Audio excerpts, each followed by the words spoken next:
Apa sih itu presentasi muka? Presentasi muka adalah keadaan di mana kepala dalam kedudukan defleksi maksimal sehingga oksiput tertekan pada punggung dan muka merupakan bagian terendah janin menghadap ke bawah.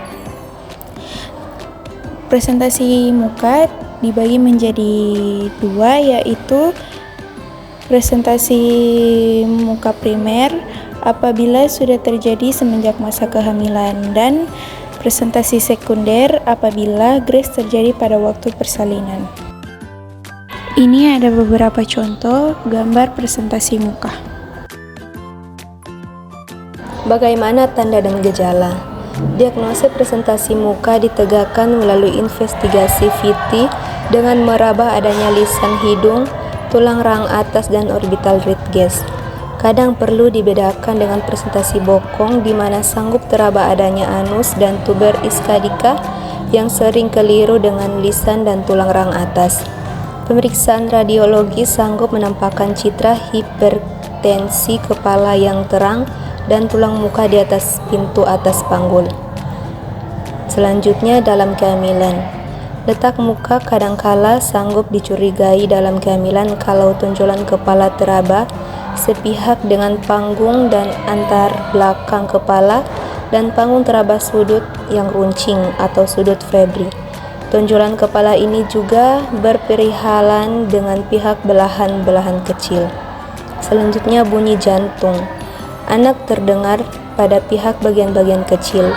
Atas inovasi tersebut, di atas dibentuk foto Röntgen.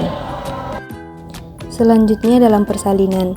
Melalui investigasi pada pembukaan yang cukup besar teraba orbita hidung, tulang pipi, lisan, dan dagu. Karena muka agak lunak harus dibedakan dari bokong. Letak muka dagu kiri depan, dagu menjadi petunjuk dagu ki depan, dagu ka depan, dagu ka belakang.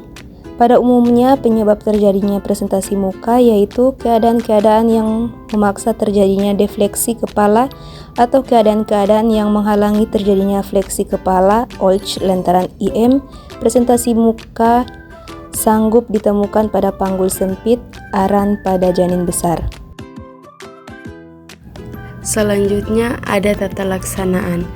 Yang pertama, dagu anterior. Bila pembukaan lengkap, lahirkan dengan persalinan infusif per vagina. Bila kemajuan persalinan lambat, lakukan oksitosin drip. Bila kurang lancar, lakukan forceps. Bila pembukaan belum lengkap, tidak didapatkan tanda obstruksi, lakukan oksitosin drip. Lakukan penilaian persalinan sama dengan persalinan vertex. Yang kedua, dagu posterior. Bila pembukaan lengkap, maka SC. Bila pembukaan muka lengkap, lakukan penilaian penurunan rotasi dan kemajuan persalinan. Jika macet, maka SC. Jika janin mati, maka kraniotomi. Penanganan proses persalinan mengikuti teladan ibarat letak belakang kepala. Lamanya proses persalinan biasanya juga mengikuti letak belakang kepala, tetapi terkadang ada juga persalinannya yang memanjang selagi tidak ditemukan ancaman pada janin dan atau ibu, maka persalinan sanggup diteruskan. Sejauh mana sih kewenangan bidan?